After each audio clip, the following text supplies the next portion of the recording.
As condições do mercado de trabalho hoje não estão te fazendo feliz? Você sente que tem potencial para criar algo novo? Quer mudar radicalmente sua vida e montar seu próprio negócio? O empreendedorismo pode ser o seu caminho. Não é simples. Exige conhecimento, empenho e resiliência. Você vai ter flexibilidade de horário, mas pode até trabalhar mais do que quando você era empregado.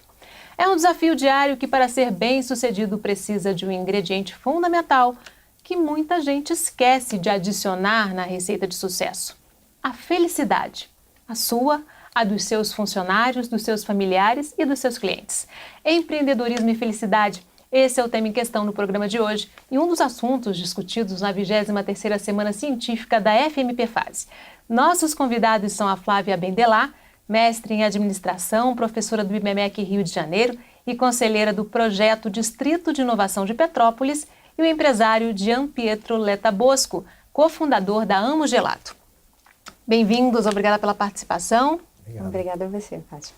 O que é felicidade para vocês e qual o papel dela no mundo dos negócios? Bom, felicidade, eu acho que você não consegue se mexer sem ela, né? Quando você está infeliz, você tem uma série de problemas, uma série de limitações, e se você leva isso da sua vida para o seu trabalho, pior ainda, né? Se a gente tem que ser produtivo na sociedade de hoje e a produtividade depende de você estar bem, você precisa estar feliz para você ser produtivo, você ter valor para as pessoas que estão em torno de você, valor para a empresa onde você está e para melhorar o ambiente onde você se encontra, né? Então, acho que a felicidade, ela vai nesse caminho. Você tem que se sentir bem para você poder fazer o bem. Flávia, a felicidade é um bom negócio? Então, eu acho que é um ótimo negócio. Aliás, eu acho que deveria ser assim, prioridade na vida de todo mundo, né? Buscar a sua felicidade. E você tocou num ponto que eu acho essencial, porque muitas pessoas acham que empreendendo elas vão encontrar a sua felicidade, ou que sendo executivas elas vão encontrar a sua felicidade, ou casando elas vão encontrar a sua felicidade, ou sendo mãe. Então, de fato, você projeta no que está fora de você aquilo que vai te trazer a felicidade. Quando, na verdade, nós somos um indivíduo único, né? Em que, como você disse no seu texto, tudo está linkado, né? Você não consegue estar bem, e o Gianpietro falou isso também, né? Você está bem em casa e não está bem no trabalho e vice-versa. Você não consegue separar isso dentro de você, na sua alma, né? Então, você entender quais são os seus princípios e valores, aquilo com que você se identifica e que você tem prazer em fazer, é um bom sinal de que ali você consiga encontrar em você a sua felicidade e não naquilo que te cerca. Eu acho que é por aí. Gianpietro, você fez esse caminho, né, de sair do mercado e ir para o empreendedorismo. O que te levou a esse caminho? Eu acho que eu fiz uma simulação de como seria a minha vida quando eu tivesse 40 anos. Na época foi com 28. Eu estava numa empresa, numa multinacional, na área de marketing, que eu sempre tive vontade de trabalhar nessa área de marketing, na área de marketing em geral, né, não dessa empresa. E eu fiz um exercício de como eu me sentiria naquela função quando eu tivesse 40 anos. E eu percebi que ia ser horrível. Muito provavelmente eu seria substituído por um jovem de 25, cheio de energia, cheio de vontade, que gostava, que estava feliz por estar ali. E eu ia acabar me tornando obsoleto por não estar justamente empreendendo, né? Ou seja, inovando dentro daquela profissão. Então eu fiz esse exercício e eu descobri que realmente o caminho corporativo, embora eu goste dele, não era o meu caminho. Eu não critico quem tem um caminho corporativo porque eu acho que as formas de felicidade são diversas, né? A minha felicidade, eu resolvi tentar o caminho do empreendedorismo, ou de ser autônomo, né? Porque se eu errasse, se desse errado, eu ainda tinha tempo para voltar. Tinha 28 anos, tenho uma família estruturada que pode me dar o apoio, então aproveitei para fazer esse passo, arriscar, e eu saí para trabalhar com uma das minhas paixões, que na época era produção de evento. Então, meus amigos falaram que eu era maluco por sair de uma multinacional na área de marketing, muita gente queria estar lá, para sair para trabalhar com evento. E o mercado de evento realmente é muito inconstante, né? Mas, de qualquer maneira, eu acho que o importante é você traçar esse caminho e ir experimentando, porque você não tem a resposta quando você sai, né? Você testa alguma coisa. E aí, como o pessoal fala, né, tem um termo que é pivotar.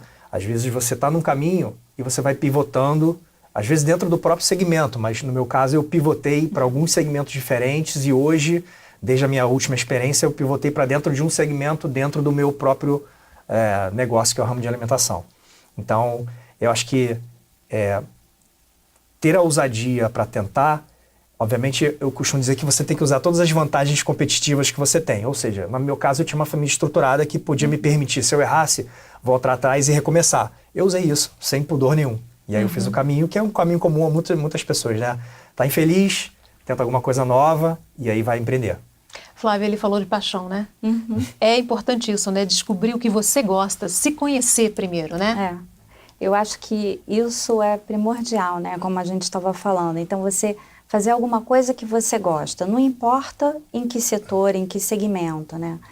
E é engraçado como a vida vai conduzindo a gente, às vezes, por caminhos que você nunca imaginou para você, né? Então, assim, a minha vida foi assim, né? Eu sou uma pessoa que fui criada, né, também com uma boa estrutura familiar.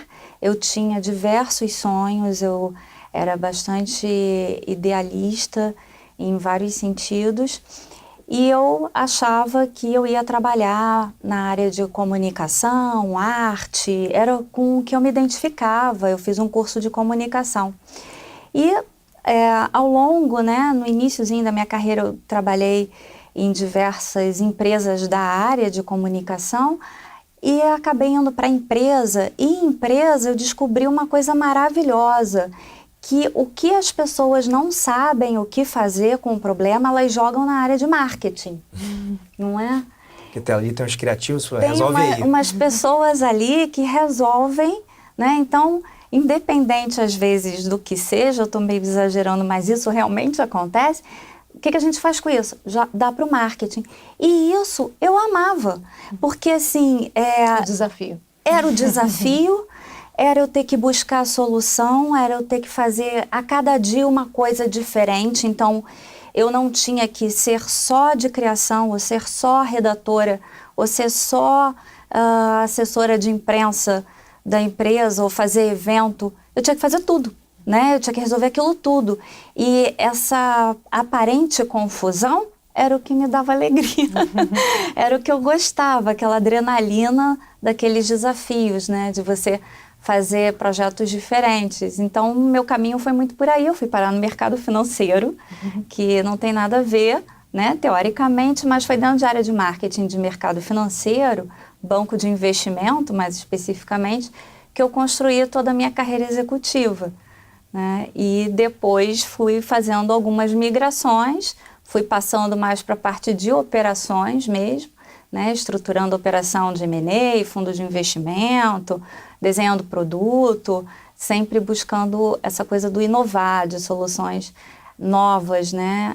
Até que eu peguei a área de inovação num banco que eu trabalhei também. Naquela época da bolha de tecnologia, eu cheguei a participar de um projeto desse, um pouco antigo, né? A gente falava fundo de tecnologia, nem os termos eram os que são usados hoje, né?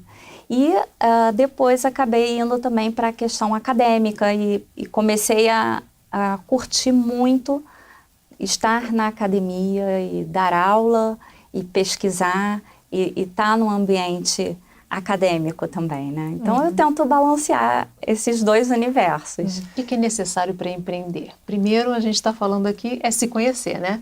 Porque não adianta trabalhar com uma coisa que você não gosta, né? Mesmo que seja uma coisa que esteja dando dinheiro no momento, né? Mas... você não tem uma longevidade se você pensar só no dinheiro, né? Eu acho que a paixão é o combustível que você tem ali para queimar. E como ela falou, eu acho que falando de felicidade, acho que às vezes a gente comete um erro de cismar com uma atividade que a gente ama e a gente quer obrigatoriamente viver daquilo ali. Então vamos citar, sei lá, a pessoa quer ser uma atriz da televisão de líder. E ela vai com aquela missão a vida dela inteira e ela chega, no final da vida dela, ela não conseguiu porque ela ficou simplesmente batendo sempre na mesma tecla e não procurando outras alternativas. Eu acho que você não pode via as oportunidades, né? Exato. você pode ser feliz em vários segmentos. Eu nunca imaginei que eu ia trabalhar com sorvete, com gelato italiano. Foi uma oportunidade que eu resolvi abraçar, e aí isso hoje se tornou o meu negócio. Mas eu nunca imaginaria que a minha felicidade passaria, primeiro pelo varejo, porque embora tenha pai varejista, nunca me vi no varejo. E eu comecei pelo varejo, hoje eu estou na retaguarda. Mas são caminhos que a gente não conhece, então assim, testa e aprende, teste e aprende, teste e aprende, e você vê, ela começou com artes, foi para a parte de humanas, terminou em parte financeira. Abriu uma asset. É um caminho muito tortuoso, então, mas que no final chega. Né? Começa então autoconhecimento, estar aberto às oportunidades, atento às oportunidades e às mudanças que vão acontecendo, né? Eu acho que você está chegando numa conclusão que é fundamental hoje, principalmente para o mercado que a gente está vivendo, né? Com tanta mudança que o mercado está sofrendo, as empresas tendo que inovar o tempo inteiro, investir em soluções diferenciadas, é uma busca por competitividade diária, né? O profissional ou o empreendedor, seja qual a posição que você assumir na sua vida, ele tem que se conscientizar de que a flexibilidade diante desses desafios ela é fundamental, porque você cisma com uma coisa que às vezes não está dando certo e você fica dando murro em ponta de faca, porque o empreendedor, especificamente, ele tem que ser bastante determinado, ele tem que estar preparado para ouvir muito não. A gente está vivendo uma corrida de startup gigante hoje em dia. Então, as pessoas chegam, às vezes, numa rodada, né, para apresentar o projeto para investidores, com uma determinada ilusão de que eu tenho um negócio muito bacana, eu vou apresentar e eu vou conseguir um investidor. E não é bem assim que funciona. Muito poucas empresas recebem investimento, mas é possível receber investimento. Né? Então você tem que ter toda uma construção, e ouvir não faz parte dessa sua construção, porque você vai ouvir muito não. Muita gente vai dizer que você é doido, é maluco, que essa ideia não pega, que o cliente não vai querer isso. Então você se cercar de informações, de conteúdo, de dados, né? Fazer testes, como ele falou, são coisas importantes para você estar consciente e com convicção daquela sua aposta. Qual é a minha proposta? Qual é o meu propósito com esse projeto? Né? O que eu estou querendo agregar ao mercado? São perguntas que você tem que se fazer todo dia. Né? Será que o cliente vê valor nisso que eu estou oferecendo? Vamos testar aqui. Quem é esse cliente exatamente que eu quero trabalhar? Quem é que eu quero conquistar? Deixa eu me colocar no lugar dele e ver se eu compraria o meu produto e aceitaria pagar o preço que eu estou cobrando. Né? Então, isso é vital para o empreendedor fazer uma reflexão diária sobre essa posição e amadurecer como empresário, que é o que ele vai ser depois que ele recebeu o capital. Gianpietro, tem que ter resiliência, tem que ter persistência, como a Flávia falou. E existem muitos mitos aí sobre empreendedorismo, né? Tem gente que acha que vai ter o próprio negócio e agora vai viver na maré mansa, né? Vai botar o pé em cima da mesa, e não é isso, né? Trabalha até mais, né? Muito mais. Eu acho que quem pensa assim vai ser o primeiro a quebrar.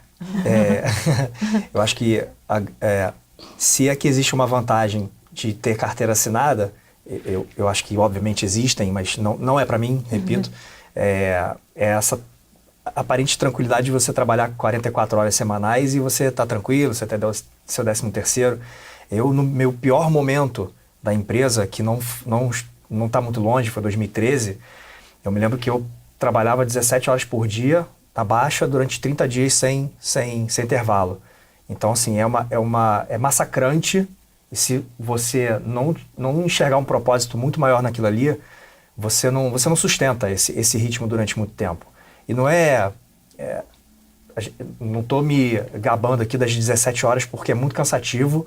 Hoje eu não tenho essa vida. Na verdade, eu trabalho muito mais horas, impossível fazer 8 horas. Acho que a média é sempre 12, de 12 para cima.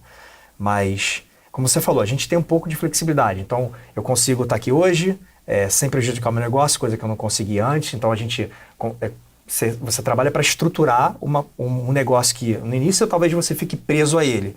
Então não tem isso de trabalhar, botar o pé na almofada e ficar tranquilo. Você primeiro precisa trabalhar muito, estar muito presente para você entender todas as nuances do seu negócio. E caso você não queira ser escravo dele, você precisa começar a botar padrões de controle, né, de mensuração, para que você possa controlar esse negócio até remoto. Eu conheço pessoas que têm franquias, aí você já parte de um sistema mais organizado, tem 4 franquias, 4 lojas diferentes e trabalha no seu trabalho normal e controla tudo remotamente. Por telefone, sistema, presencialmente no final de semana. Então, assim, empreender, você vai trabalhar muito mais do que os outros, você vai se chatear muito mais do que os outros, e você vai ter muito mais desafios do que a vida corporativa. Você tem que ter muito mais dedicação, não que você não tenha na vida corporativa, de novo, porque se você quiser uma carreira, você tem que se preocupar como um dono. E a gente está falando do mesmo perfil de pessoa. Só muda, na verdade, a natureza desse dinheiro que você está usando muitas vezes aqui. Para ter sucesso no empreendedorismo, tem que começar a empreender, mesmo enquanto quando é empregado de uma corporação, né? O espírito do empreendedorismo está lá, né? Eu acho que, assim, se você quiser empreender com a sua empresa, eu aconselharia que a pessoa começasse a empreender enquanto estivesse ainda de carteira assinada, porque você vai fazendo algum teste e a partir do momento que aquilo toma um vulto, você pode fazer a transição para sair. Mas empreender no seu ambiente formal, de carteira assinada, né, dentro das empresas, significa você olhar para aquilo que está ao teu redor e você tentar mudar aquela realidade, né? Como eu falei no início, você pode fazer algum processo melhor, você pode olhar para os seus colegas, para os seus pares, e você ter algumas práticas melhores. Então, acho que isso tudo é empreender. É realmente você olhar o que está ao teu redor e você ter a proposta de melhorar aquilo ali, tanto para você quanto para os outros.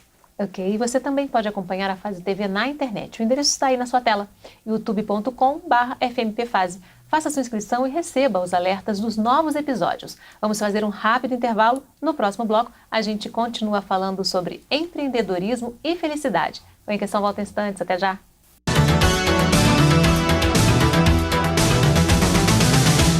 Em Questão. Oferecimento Me Too. Estilo e conforto com personalidade. Agora também no Shopping Bauhaus. Em Questão. Oferecimento Me Too. Estilo e conforto com personalidade. Agora também no Shopping Bauhaus.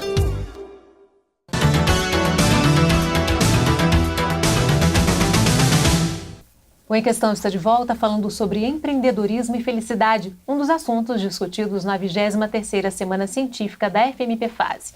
Nossos convidados são a Flávia Bendelar, mestre em administração, professora do IBMEC Rio de Janeiro e conselheira do projeto Distrito de Inovação de Petrópolis, e o empresário Jean Pietro Letta Bosco, cofundador da Amo Gelato.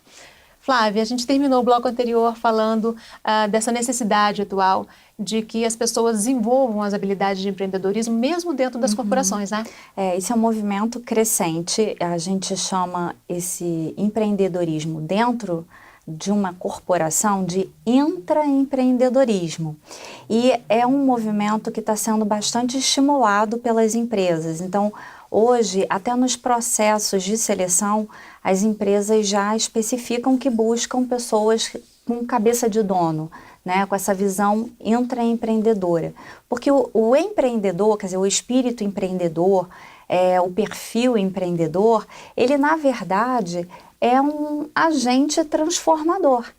Então, se a gente olhar pelo ponto de vista de que todos nós, seres humanos, chegamos até aqui e construímos tudo que construímos, não estamos ainda na idade da pedra, é da nossa natureza empreender, né? Fazer essa passagem do sonho, da idealização, da criatividade para a materialização da coisa. Esse é o movimento empreendedor. Então você transforma, você torna-se um agente transformador. E as empresas entenderam que apostar nesse profissional não é você daqui a pouco perder aquele profissional para o mercado, como foi o caso da IBM, que perdeu o nosso amigo. Mas assim, é você criar um ambiente para que ele possa inovar ali dentro e trazer mais produtividade, e trazer mais resultado, trazer inovação e competitividade para o negócio. Eu acho que quando se perde uma pessoa para o mercado, eu acho que bacana, né? Porque você vai ter mais uma pessoa tentando transformar o mundo. Acho que a gente está acostumado a pensar de uma maneira muito engessada. Eu vou treinar meu funcionário, ou enfim, meu colaborador, né, para usar um nome mais bonitinho. A gente vai treinar esse cara e esse cara vai embora daqui a pouco. E aí, todo o tempo que eu investi? Mas eu acho que não, a gente deveria pensar justamente o contrário. Tomara que ele aprenda tanto que ele queira sair para empreender e transformar mais coisa. E só para completar, esse movimento, né, de você investir nessa perspectiva do seu profissional virar o empreendedor do mercado também já está sendo trabalhada pelas empresas. Então, a questão da gestão da inovação interna, ela já está passando por um processo em que as próprias empresas, muitas vezes, investem nas spin-offs que foram criadas dentro de casa pelos seus funcionários. Então, o negócio é tão bom que a empresa não só usa aquilo dentro da estrutura dela, muitas vezes isso acontece, como algumas vezes não cabe no meu negócio, mas é uma coisa muito legal. Então eu vou botar um dinheiro, vou ajudar, vou investir nesse colaborador para que ele seja, agora sim, um empreendedor desse negócio que ele desenvolveu e eu vou ser sócio dele. Então tem muita empresa fazendo isso, né? Investindo já nesse potencial. Como incluir a felicidade na rotina da empresa e também na outra ponta, no atendimento ao cliente? Eu acho que para você incluir na empresa, primeiro você tem que entender de gente, né? Então você tem que conhecer o seu funcionário e fazer com que ele vista a camisa, não porque para a sua empresa prosperar. Acho que se você tiver um interesse genuíno nas pessoas, saber se está tudo bem em casa, como é que está em casa, quando tem algum problema, você poder ajudar. Criar um bom ambiente, né? Um bom ambiente. Primeiro você conhecer as pessoas. Isso, então, a gente tá falando de um a um, que isso vai refletir lá fora. E depois, internamente, você criar um ambiente bacana, com pessoas bacanas que se gostem, que não tenham inimizade, e você identificar isso, né? Se você começar a ter algum problema com alguém, tentar entender como é que é, e às vezes até eliminar, infelizmente, aquele foco daquele problema, porque a gente sabe, né, uma pessoa, às vezes, pessimista ou que está fora ali daquele time, ela contamina todo o time. Influencia, né, os outros. Eu conheci um menino que tinha uma empresa, que tinha crescido com franquias, já estava com mais de 40 lojas, e ele falava que a empresa funcionava melhor quando ele não estava lá do que quando ele estava, quando ele viajava, porque todo mundo queria provar para ele e para os outros que a estrutura se mantinha sozinha. E uma pessoa ruim que entrava, o próprio time fritava essa pessoa porque sabia que essa pessoa contaminava. Então, a partir do momento que você consegue fechar esse time, é muito difícil, você começa a ter, eu acho que uma espiral crescente. Eventualmente, você vai ter uma pessoa ruim dentro, porque nem todo mundo tem mentalidade empreendedora, nem todo mundo está ali para fazer o a mais, né? O pessoal, às vezes, quer entrar e sair no horário certinho. Não que isso também seja um problema, mas fica durante aquele tempo sem produzir realmente, só está marcando tempo, né? Então, quando você tem o próprio pessoal, você começa a ter esse ambiente mais amigável e você se torna realmente amigo das pessoas, né? E isso chega lá no cliente, né? Chega lá na ponta. Isso chega muito no cliente, porque se eu hoje sou um dos sócios e eu atendo meu cliente bem, se eventualmente eu não tiver naquele dia e mandar qualquer pessoa, ele vai ser super bem atendido. Então, assim, o cliente tem que ser bem atendido da cabeça aos pés, né? No sentido da parte estratégica, a parte operacional da empresa. Se essa pessoa operacional, que é o cara que está em contato com o seu cliente, não tiver o mínimo de gentileza, o mínimo de não se importar com o seu cliente, ele vai achar que a estrutura inteira não se importa com ele. Então, assim, além de selecionar as pessoas bacanas que tenham essa índole de ser empreendedor, ou que não sejam empreendedores, sejam no minimamente educados, que se importem com as outras pessoas, isso vai fazer total diferença no negócio. Passa também pela valorização do funcionário, né? E aí eu queria usar uma palavra que eu acho que ela se aplica para os dois lados, tanto para o cliente quanto para o colaborador, que é a palavra empatia.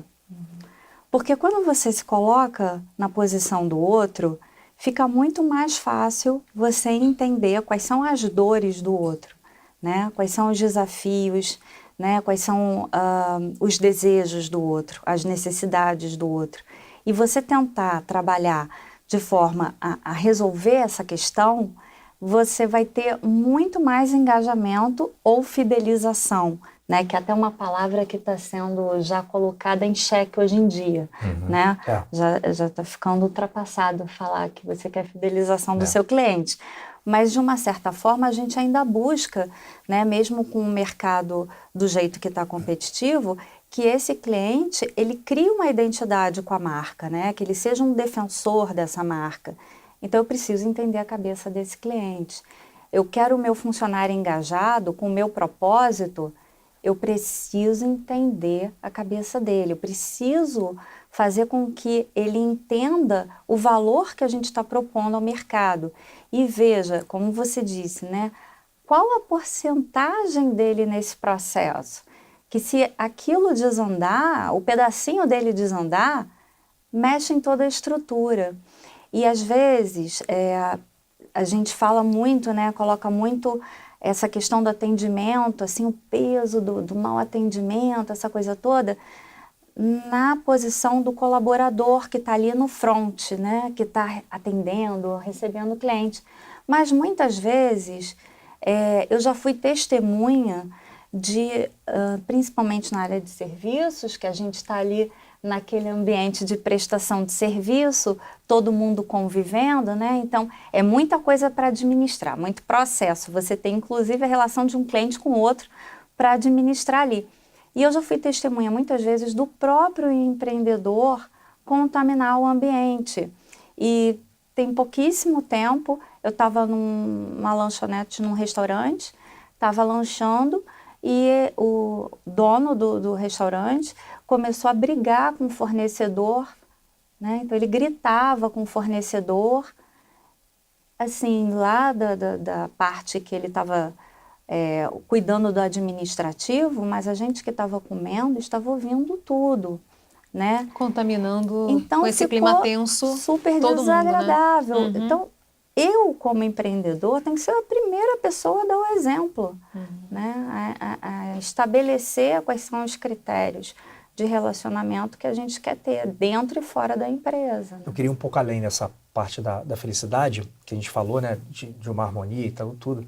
Mas quando a gente pensa no nosso cliente, que você pode chamar de parceiro, no meu caso eu chamo de parceiro, não por ser um nome mais bonito, mas é porque é como você falou da fidelização, né?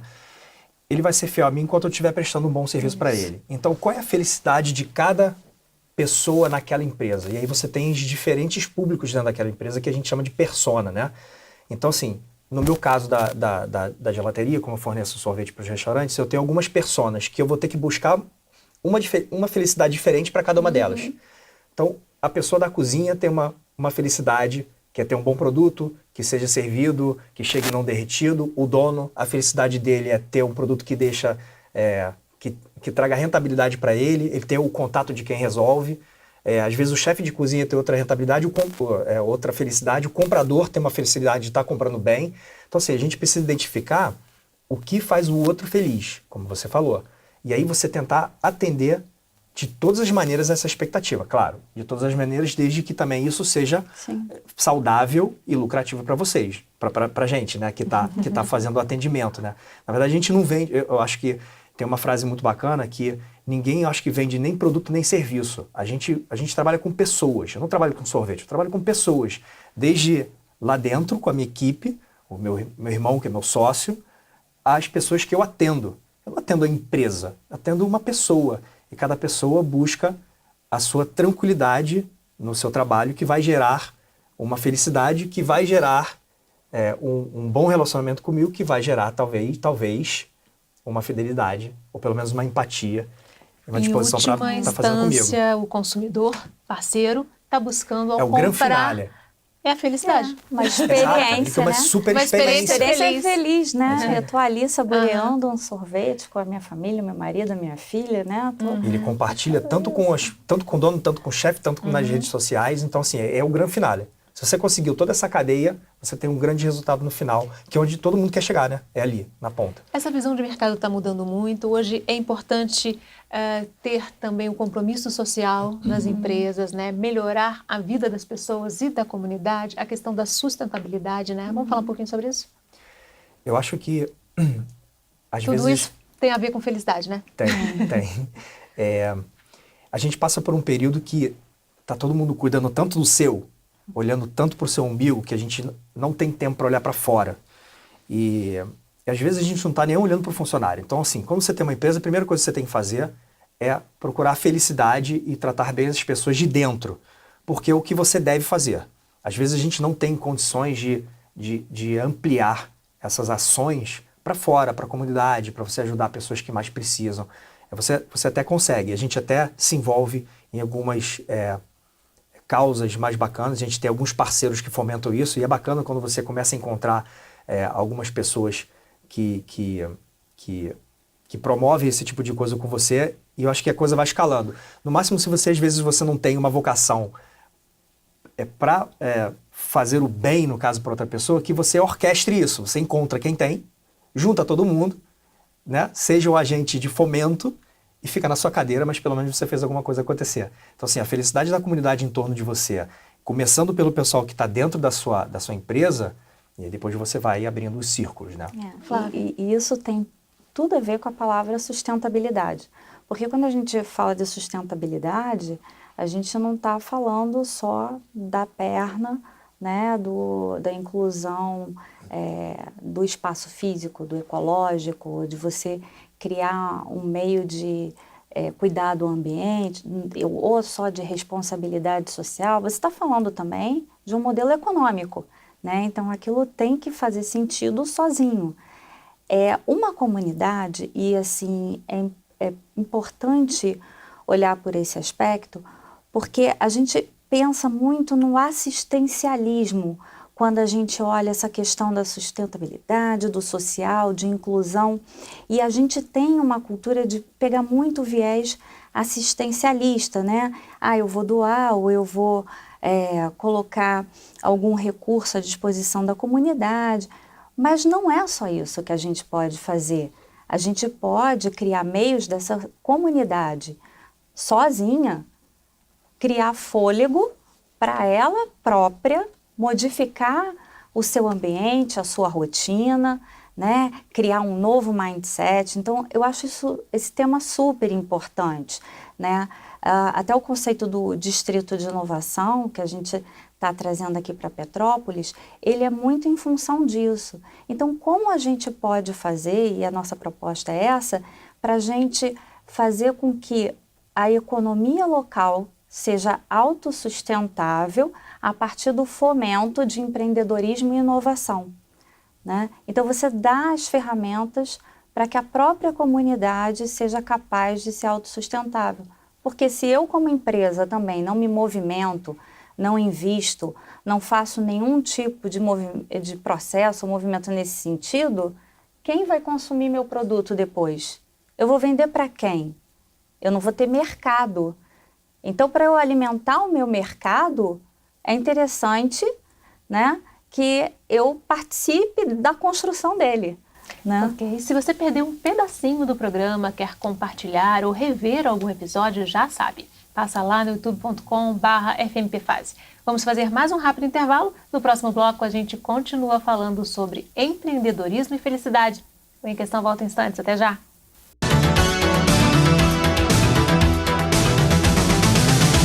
Em Questão. Oferecimento Me Too. Estilo e conforto com personalidade. Agora também no Shopping Bauhaus. Em Questão. Oferecimento Me Too. Estilo e conforto com personalidade. Agora também no Shopping Bauhaus.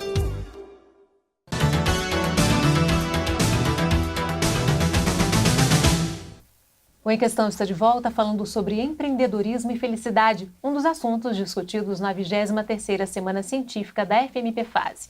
Nossos convidados são a Flávia Bendelar, mestre em administração, professora do IBMEC Rio de Janeiro e conselheira do projeto Distrito de Inovação de Petrópolis, e o empresário Jean Pietro Letta Bosco, cofundador da Amo Gelato.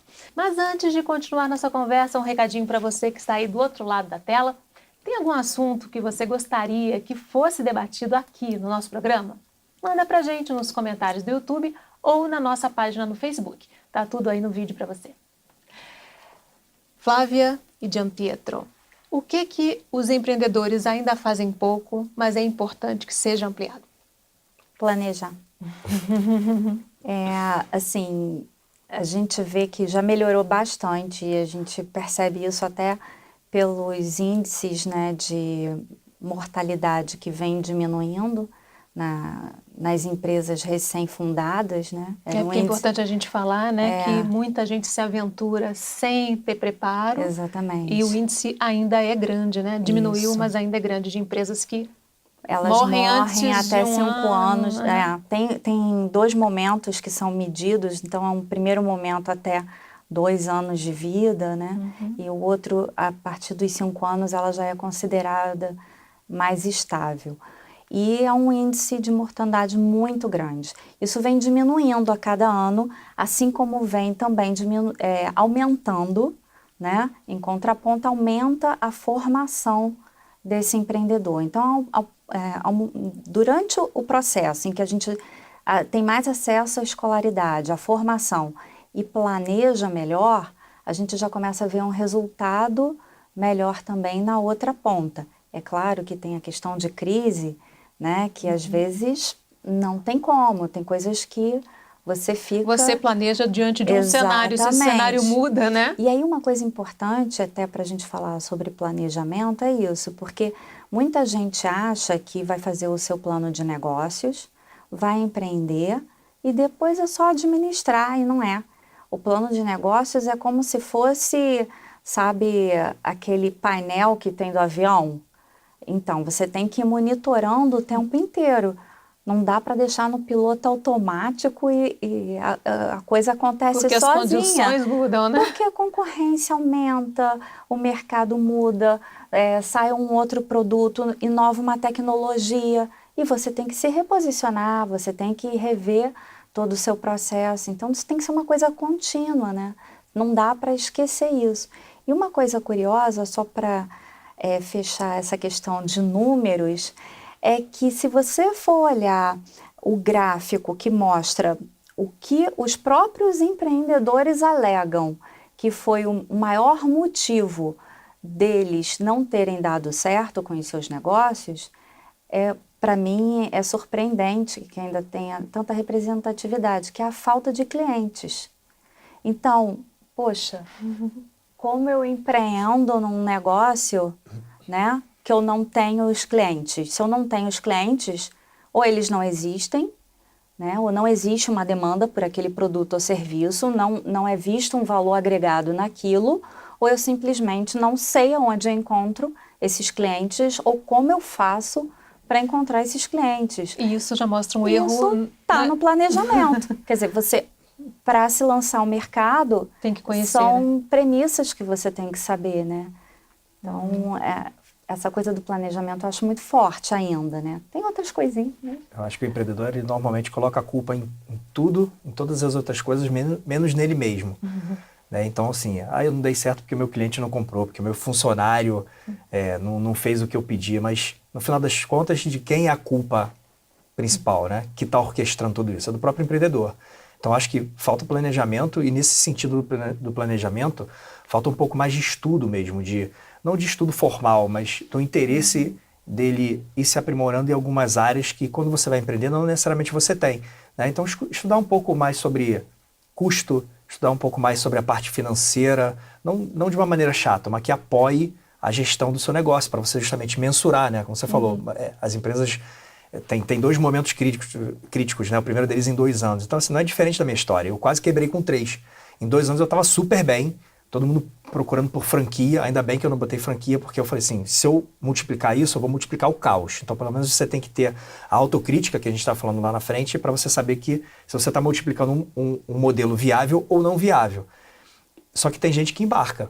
E como você falou do plano de negócio, né? Eu também não tive plano de negócio, também não aconselho ninguém a não ter, porque foi um feeling que deu certo. Só que normalmente os planos de negócio, a gente fala que um plano nunca sobrevive ao campo de batalha, né? Então ele vai ficar todo riscado, vai ficar todo modificado, vão surgir players que você não imaginava que fossem surgir. No meu caso foi a febre das iogurterias. Então, assim, como a gelateria. Do meu lado tinha uma iogurteria, então eu tive que reposicionar alguns mixes de produtos, né, tirando gordura, fazendo eles mais saudáveis. É bom, é bacana, porque você vai mexendo com tudo isso. Então, assim, se o empresário entender que ele tem que planejar, ele tem que também estudar, no caso de se formar, para formar outras pessoas e outros líderes dentro, e formação de líderes, né? Porque você não pode ser insubstituível. Se a empresa depender de você, acabou. Né? Então, você tem que treinar liderança. Então, acho que é planejar, se instruir e formar as lideranças, as futuras lideranças, né? O planejamento é o pontapé inicial, tem que ter, mas ele vai sendo adaptado, Isso, né? Mas exatamente. sem ele aí é que não vai nada, né? A estatística mostra que o plano de negócios, ele aumenta em até 60% o sucesso do negócio, mas ele não garante. Então, é essa administração diária e esse ajuste necessário que vai fazer muito dessa diferença. E aí, o que ele estava colocando, né, de você trabalhar essa questão de aperfeiçoamento e as lideranças, você está começando a mexer com soft skills também, né? E aí, nesse caso seu específico, as iogurterias também desapareceram. Sim. Né? Era uma moda. Então, isso é um processo que acontece muito no mercado. Tem aqueles ciclos onde todo mundo acha que aquilo é a mina de ouro, todo mundo aposta naquele mercado, satura o mercado, ele se esgota e aquilo acaba. Então, eu que sou um empresário desse setor, eu tenho que entender que aquilo é por um tempo, vai morrer, e o que eu vou fazer depois disso? Você tem Mas que ser ele sincero. falou uma coisa importante, que foi a inovação. Ele percebeu a concorrência e foi lá e mudou o produto, inovou, né? Para não concorrer com eles. Vamos ocupar um outro pedacinho aqui na mente das pessoas. Se reposicionar, né? E aí, vamos para inovação, né? Como que você aplica a inovação dentro da tua empresa e a importância da inovação? Como identificar novos mercados, novos nichos, novos produtos, novas necessidades? Então, pode. Obrigada. O que acontece? Hoje, tecnologia é premissa. Né? A gente, quando fala em inovação, a gente pensa num primeiro momento no iPhone ou, sei lá, na Samsung, tem que falar na concorrência. Então, você vai pensar naquela tecnologia que revolucionou e que vai te remeter a uma experiência de disrupção qualquer com aquilo que você costumava conviver. Né? Só que, na verdade, a inovação, ela não precisa se dar de forma disruptiva. Ela pode ser feita em pequenos incrementos, né? E a tecnologia, ela é uma premissa. Hoje, a tecnologia ela é uma base, ela é uma plataforma, uma ferramenta.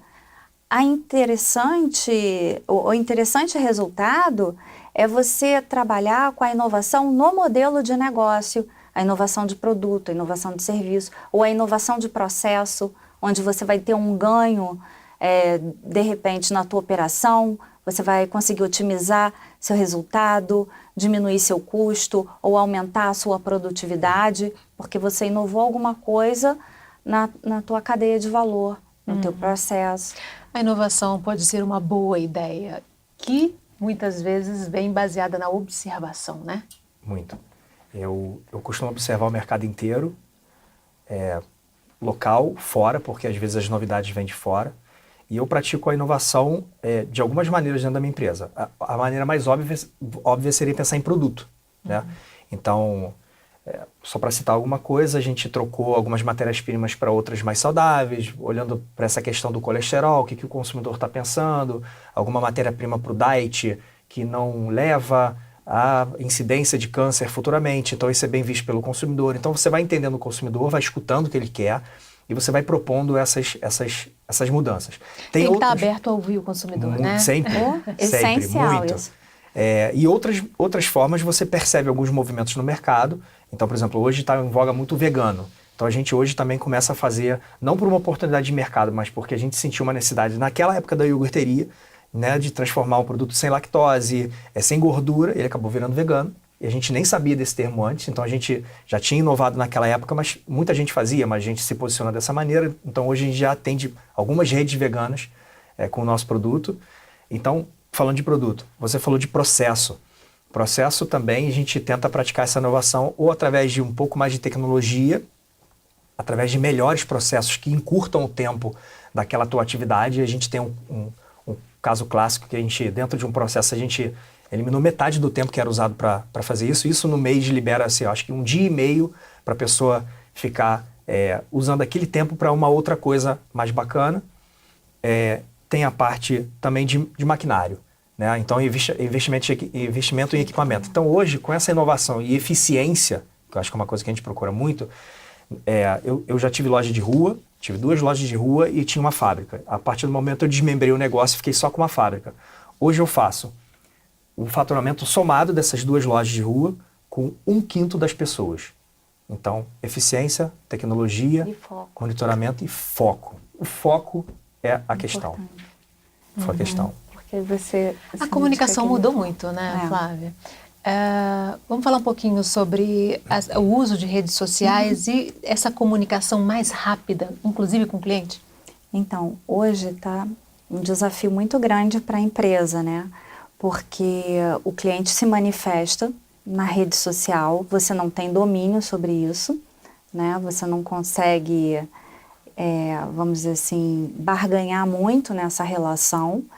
E muitas vezes, o que acontece? As redes sociais também estão sendo mal usadas, porque é legal você ter um espaço para você falar, para você dar sua opinião, mas as pessoas às vezes acabam usando isso, vamos dizer assim, para ganhar vantagens, né, em determinados momentos. Então as empresas estão investindo pesadamente nisso. Eu diria que mais até no mapeamento dessas menções das suas marcas do que o que elas investem em publicidade nas redes sociais, né? Você entender, monitorar, saber aonde saiu o nome ou o logo, porque você mapeia até o logo, né, da sua empresa, se alguém escreveu aquilo, o que disse, e você dá uma resposta rápida para aquela pessoa, você ser ágil nessa comunicação e reverter a situação, eu diria, o pulo do gato hoje. Porque não adianta a gente fazer a comunicação como era feita antigamente, né, da empresa para o todo, né? Então a empresa agora tem que fazer o contrário, ela tem que ir no todo e buscar quem ela vai responder, como ela vai se comunicar e atingir aquele que vai fazer toda a diferença, né? E tanto na parte de rede social, como mesmo no posicionamento de marca, também em relação aos seus colaboradores, porque esses colaboradores, eles também estão nas redes sociais. Então, se eu consumo uma determinada marca que não é a empresa que eu trabalho, isso passo e posto isso numa foto, que mensagem que eu estou mandando para o mercado? Eu que sou um gerente de marketing, para ficar mais trágica a cena, né? Eu que sou gerente de marketing da companhia X, posto uma foto em família, domingo, onde eu consumo o produto da maior concorrente. O que isso não passa para o mercado, né? Então, traz um descrédito. Então, eu estava conversando até com uma pessoa de uma grande marca de varejo, ela é da área de inovação dessa marca, e ela estava falando assim para mim: Flávia, a gente monitora tudo, mas a gente não pode obrigar o funcionário a tirar ou colocar. Não se pode fazer isso, né? Você não pode configurar um assédio, mas é bom para a gente entender aonde está o erro da nossa comunicação interna e a gente buscar corrigir isso. Ou buscar por que ele está usando Exatamente. a outra marca. Por que ele é um usa? consumidor em potencial, né? Por que ele, que é responsável por criar a imagem desta marca, está consumindo a outra? Ele não se identifica com o quê? Como que eu vou me comunicar internamente para que a gente consiga alinhar essa expectativa, né, do meu cliente interno também com o branding, né, a imagem que eu carrego nessa marca? Né? Então, isso tudo tem que estar muito alinhado. Aquilo que eu vendo para dentro, eu tenho que vender para fora e vice-versa. Uhum. Nosso tempo já está acabando, mas eu tenho 2 perguntinhas. Jean Pietro, o que empreender mudou na tua vida? Eu acho que empreender me fez ser dono do meu próprio destino, no sentido de, como eu tenho a minha empresa, eu tenho uma oportunidade de colocar em prática as minhas ideias, entender se elas funcionam ou não, tá acostumado a lidar mais com a crítica, porque nem sempre o que você faz dá certo, nem sempre as suas ações são apoiadas por todos, então a refletir um pouco mais sobre tudo, né? Eu acho que me enriqueceu muito. Se eu olho para o Gianpietro de 10 anos atrás, eu vejo uma evolução bem bacana como pessoa. Como pessoa, acho que todas as dificuldades que a gente passou, todas as alegrias que a gente teve, as derrotas e as conquistas, todas as vezes que a gente bateu, apanhou, caiu, levantou, eu acho que tudo isso foi forjando um Gianpietro diferente de 10 anos atrás, que quem dera eu ter isso há 10 anos atrás, né? Ou toda a oportunidade que a gente tem hoje de ver conteúdos como esse aqui, tanto na televisão quanto na internet, isso há, sei lá, 10 anos atrás, acho que talvez não tinha nem internet direito, ainda era discada, então você tinha uma oportunidade muito menor de você estar vendo essas coisas e se inspirar. Hoje se fala tanto em empreendedorismo que não se falava antes, né? Era uma coisa meio obscura. Não existia a palavra em português. Não existia, né? Em 2000 não existia essa palavra em português. Tá vendo? Eu comecei a empreender em 2004. Então, assim, mais ou menos parecido. Então, o que mudou foi isso. Eu acho que eu ser dono do meu próprio destino, colocar minhas ideias em prática e quando o feedback positivo vem, das pessoas gostarem, eu acho que esse é a grande recompensa. Claro que também tem a parte financeira, mas eu acho que essa aceitação e as pessoas admirarem o trabalho que você vem desenvolvendo ao longo do tempo, entender que eu não estou onde eu quero estar, mas eu estou onde muitas pessoas gostariam de estar, isso também é bacana, porque a jornada, ela é bonita, né? Eu acho que a beleza é a jornada, e a jornada para quem quer sempre mais, eu acho que na verdade ela nunca termina. Por isso que você tem o Warren Buffett aí trabalhando com 80 e poucos anos, 90 anos, sei lá, e acho que é isso. E para os dois, os conselhos que vocês dão para quem está pensando em começar o próprio negócio? Rapidamente, se é possível. Assim, o meu maior conselho é entender bem o que você quer da sua vida. O que você tem por valores. O que você acha que é sucesso, porque isso é muito individual, né? E a gente compra uma coisa muito empacotada, às vezes, da mídia. Então, quais são os meus propósitos?